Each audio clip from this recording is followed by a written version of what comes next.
Hello, everyone. This is Professor Petrichor, and today we'll be reading the Florentine Chronicle by Marciano di Coppa. And helping me out with this story, we've got Margaret and Joseph, who will be performing for you all. Let's begin, shall we? We shall. Concerning a deadly outbreak of disease which happened in the city of Florence, where many people died. In the year of our Lord, 1348, there occurred in a city of and contando of Florence a great pestilence, and such was its fury and violence that in whatever household it took hold, whoever took care of the sick, all the carriers died of the same illness, and almost nobody survived beyond the fourth day, neither doctors nor medicine proving any avail, and there appeared to be no remedy, either because those illnesses were not yet recognized, or because doctors had never previously had cause to study them properly. Such was the fear that nobody knew what to do. When it caught hold in a household, it often happens that not a single person escaped death. And it wasn't just men and women, even sentient animals such as dogs and cats, hens, oxen, donkeys, sheep, died from that same disease and with those symptoms, and almost none who displayed those symptoms, or very few indeed, effected a recovery.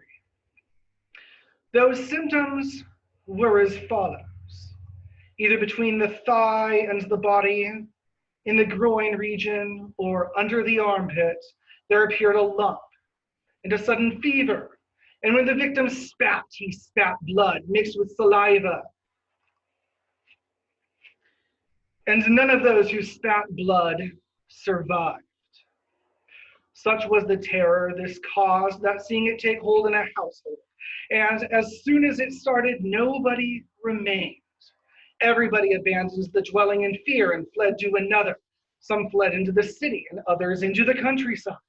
No doctors were to be found because they were dying like everybody else.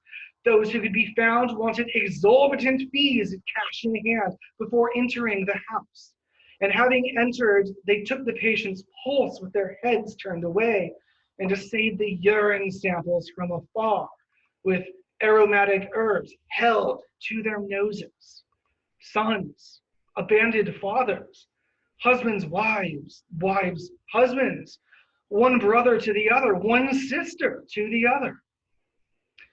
The city was reduced to burying the dead to burial. Many died who at their passing had neither confession nor last sacraments, and many died unseen, and many died of hunger, for when somebody took ill to his bed, the other occupants in panic told him, "I'm going to the doctor," and quietly locked the door from the outside and didn't come back. The victim, abandoned by both people and nourishment, yet kept constant company by fever, wasted away.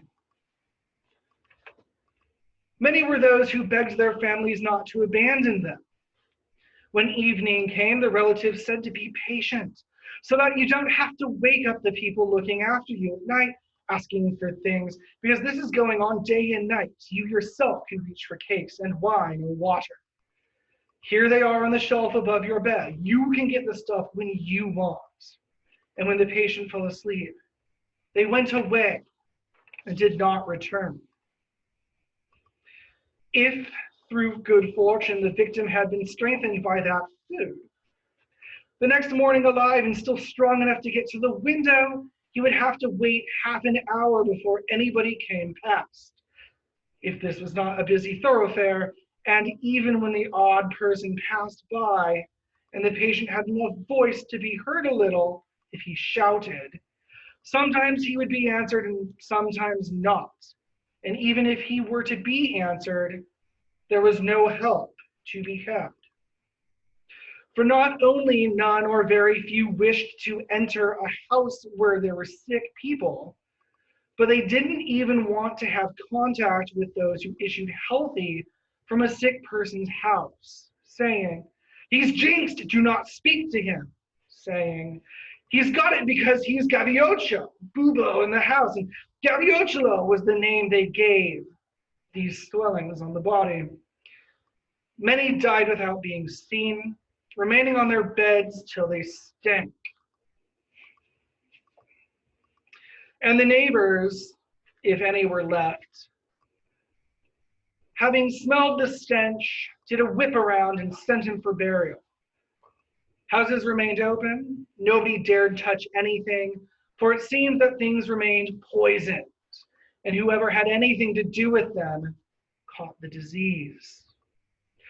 The quantity of people who died during the plague outbreak of the year of our Lord, 1348, the bishop and the signoria in Florence having ordered a careful count of how many were dying of plague in the city of Florence, and seeing finally the beginning of October that nobody was dying of the pestilence anymore, it was discovered that putting together men and women, children and adults, from March to October, 96,000 had died